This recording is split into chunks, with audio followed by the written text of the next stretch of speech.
13 students were hit in the Cincinnati Public School District this year alone.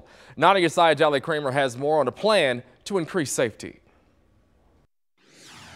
At about 6:55 this morning, it is chaos outside of these two high schools. There are school buses, metro buses, and then floods of students outside the schools trying to get inside. And you know, we saw at least 2 instances of cars almost hitting someone while they were in this crosswalk with a Cincinnati police officer directing traffic.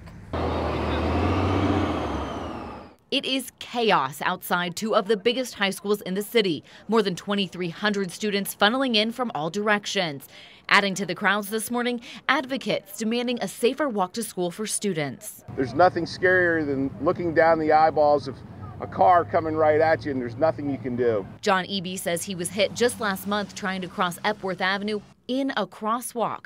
John says he was lucky to be able to walk away from the crash and says his involvement has jolted him to act. Getting sick and tired of hearing about children who are crossing the street and getting hit. Kids like 12-year-old Kenya Austin, who was hit in a marked crosswalk on Ferguson Avenue just last week.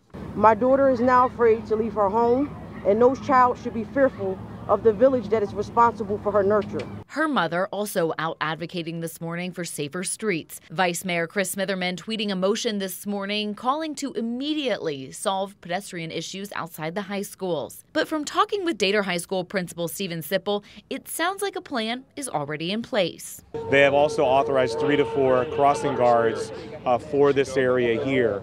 And so that's going to make a huge difference to have people on staff whose sole job is to make sure kids cross the street safely. Those crossing guards will start on January 7th when students return from holiday break. The school district says they are also working with the Department of Transportation to develop other solutions. Reporting in Westwood, Ali Kramer, 9 on your side.